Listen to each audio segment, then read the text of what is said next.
ಯೋಗ ಅಂತ ಹೇಳಿ ಬಂದಾಗ ಸಾಮಾನ್ಯವಾಗಿ ಇವಾಗ ಏನಾಗುತ್ತೆ, ನಾವೆಲ್ಲ ದಿನಂಪ್ರತಿ ಯೋಗ ಮಾಡಬೇಕು, ಏನಿಲ್ಲ ಅಂತಂದ್ರೂ ಸೂರ್ಯ ನಮಸ್ಕಾರ ಮಾಡಬೇಕು ಅನ್ನುವಂತಹ ಒಂದು ಮಾತನ್ನು ನಾವು ಕೇಳ್ತಾ ಇರ್ತೀವಿ.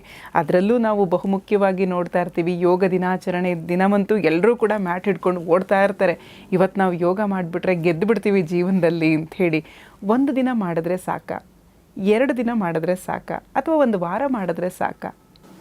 ನೋಡಿ, ಯೋಗ ಅಂದರೆ ಪ್ರತಿಯೊಂದು ಯೋಗವೇ. ಅದರಲ್ಲಿ ವಿಶೇಷವಾಗಿ ನಮ್ಮ ಮೊದಲೇ ಹೇಳಿದಾಗೆ ರಾಜಯೋಗ ಅಥವಾ ಅಷ್ಟಾಂಗ ಯೋಗ ಅಂತೇನು ಕರಿತೀವಿ, ಅಷ್ಟಾಂಗ ಯೋಗದಲ್ಲಿ ಒಂದು ಭಾಗ ಆಸನ. ಆದರೆ ಆಸನಾಭ್ಯಾಸ ಮಾಡ್ತಾ ಹೋದಂತೆ ಮನಸ್ಸಿನಲ್ಲಿ ಒಂದಷ್ಟು ಪರಿವರ್ತನೆ ಆಗೋದ್ರಿಂದ ಅವನು ಯೋಗಿ ಆಗಬಹುದು ಅಂತ. ಆದರೆ ಬರೀ ಆಸನನೇ ಮಾಡ್ತಾ ಹೋಗೋದ್ರಿಂದ ಯೋಗಿ ಆಗಕ್ಕೆ ಸಾಧ್ಯನಾ ಅಂದರೆ ಇಲ್ಲ, ಅದು ಸಾಧ್ಯ ಇಲ್ಲ. ಹಾಗಾಗಿ ಪತಂಜಲಿ ಏನು ಹೇಳ್ತಾರೆ, 8 ಅಂಗಗಳನ್ನು ಕೊಡ್ತಾರೆ. ಯಮ ನಿಯಮ ಮಾಡಿದ ನಂತರ, ಯಮ ಒಂದು ಧಾರ್ಮಿಕವಾಗಿ ನೈತಿಕವಾಗಿ ಹೇಗಿರಬೇಕು, ನಾವು ಸತ್ಯವನ್ನು ಹೇಳಬೇಕು, ಬ್ರಹ್ಮಚರ್ಯವನ್ನು ಪಾಲಿಸಬೇಕು ಅನ್ನುವಂಥ 5 ಭಾಗಗಳನ್ನು ಹೇಳ್ತಾರೆ. ನೈತಿಕವಾಗಿ ಹೇಗಿರಬೇಕು, ಧಾರ್ಮಿಕವಾಗಿ ಅದು ತಪಸ್ಸಿರ್ಬೋದು, ಈಶ್ವರ ಪ್ರಣಿಧಾನ ಈ ರೀತಿಯಾಗಿ ಸೇರಿಸಿದಂಥ 2ನೇದು ನಿಯಮ ಇರ್ಬೋದು. ನೈತಿಕವಾಗಿ ಧಾರ್ಮಿಕವಾಗಿ ಶುದ್ಧಿ ಆದ ನಂತರ ಆಸನ ಬರುವಂಥದ್ದು. ಈಗೇನು ಮಾಡ್ತೀವಿ, ಆಸನಾಭ್ಯಾಸವನ್ನೇ ನೇರ ಮಾಡೋದ್ರಿಂದಾಗಿ ಸರ್ಕಸ್ನವ್ರಿಗೂ ಆಸನ ಮಾಡೋರ್ಗೂ ವ್ಯತ್ಯಾಸವೇ ಇಲ್ದಾಗ ಆಗೋಗಿದೆ.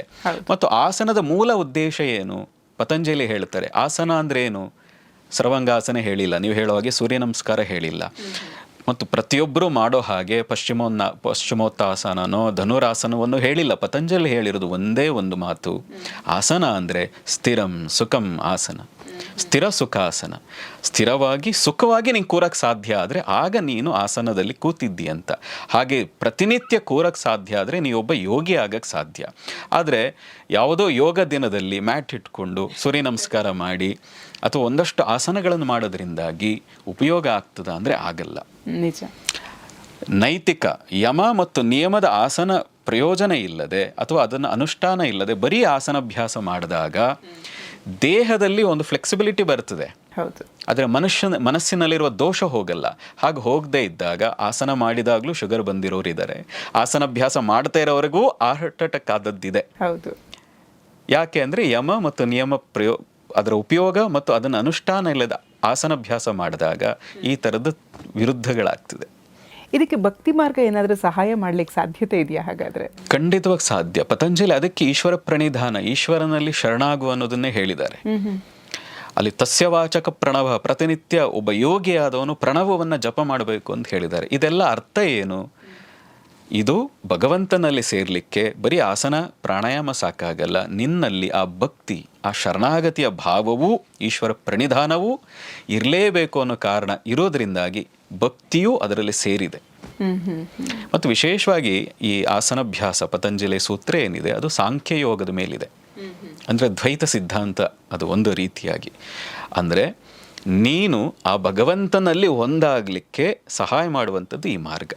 ಅಂದರೆ ನಿನ್ನಲ್ಲಿ ಭಕ್ತಿ ಇಲ್ಲದೆ ಬರೀ ಆಸನವನ್ನು ಇಟ್ಕೊಂಡು ಅದನ್ನು ಸ್ಟೈಲಿಶ್ ಆಗಿ ಬೇರೆಯವ್ರ ಮುಂದೆ ಪ್ರದರ್ಶನಕ್ಕಾಗಿ ಏನಾದರೂ ಆಸನಾಭ್ಯಾಸ ಮಾಡ್ತಾ ಇದ್ದರೆ ಅದರಿಂದ ಯಾವ ಪ್ರಯೋಜನವೂ ಇಲ್ಲ. ನಾವು ಈ ಮೂಲ ತತ್ವ ತಿಳಿದಿಲ್ಲ. ಇದನ್ನು ತಿಳಿದೆ ನನಗೆ ಶುಗರ್ ಇದೆ ಹಾಗಾಗಿ ಆಸನಾಭ್ಯಾಸ ಮಾಡ್ತೀನಿ, ನನಗೆ ಅರ್ಥರೈಟಿಸ್ ಇದೆ ಹಾಗಾಗಿ ಆಸನಾಭ್ಯಾಸ ಮಾಡ್ತೀನಿ, ನಾನು ಸಣ್ಣ ಆಗಬೇಕು ಅದಕ್ಕೆ ನಾನು ಆಸನ ಅಭ್ಯಾಸ ಮಾಡ್ತೀನಿ. ಎಸ್, ಓಕೆ, ಅದು ಒಂದು ರೀತಿಯಲ್ಲಿ ಆ ಉದ್ದೇಶದಿಂದನಾದರೂ ಇದಕ್ಕೆ ಈ ಮಾರ್ಗಕ್ಕೆ ಬರ್ತಾರೆ ಅಂತ ಅನ್ಕೋಬಹುದು. ಆದರೆ ಯೋಗ ಇರೋದು ನಿಮ್ಮ ಆರೋಗ್ಯವನ್ನು ಮಾತ್ರ ಸುಧಾರಿಸ್ಲಿಕ್ಕೆ ಅಲ್ಲ. ನೋಡಿ, ಹಿರಿಯರು ಯೋಗಿಗಳು ಹೇಳ್ತಾರೆ, ಆರೋಗ್ಯ ಏನಪ್ಪ, ಪ್ರಾಣಿಗಳಿಗೂ ಇದೆ. ಕಾಡಿನಲ್ಲಿರುವಂಥ ಪ್ರಾಣಿಗಳು ಕೂಡ ಆರೋಗ್ಯವಾಗಿ ಬದುಕ್ತಾ ಇದೆ. ನಿನ್ನ ಉದ್ದೇಶ ಆರೋಗ್ಯವಾಗಿರಬಾರದು, ಕೇವಲ ಆರೋಗ್ಯವೇ ನಿನ್ನ ಉದ್ದೇಶ ಆಗಿರಬಾರದು. ನಿನ್ನ ಉದ್ದೇಶ ಅಧ್ಯಾತ್ಮವಾಗಿದ್ದರೆ ಆನಂದ ಬರ್ತದೆ. ನಿಜ. ಅಧ್ಯಾತ್ಮವೇ ಆಗಿದ್ದರೆ ನಿನ್ನ ಉದ್ದೇಶ, ನಿನಗೆ ಆನಂದ ಬರ್ತದೆ. ಆನಂದ ಎಲ್ಲಿದೆ ಅಲ್ಲಿ ಆರೋಗ್ಯ ಇರ್ತದೆ. ನಿಜ.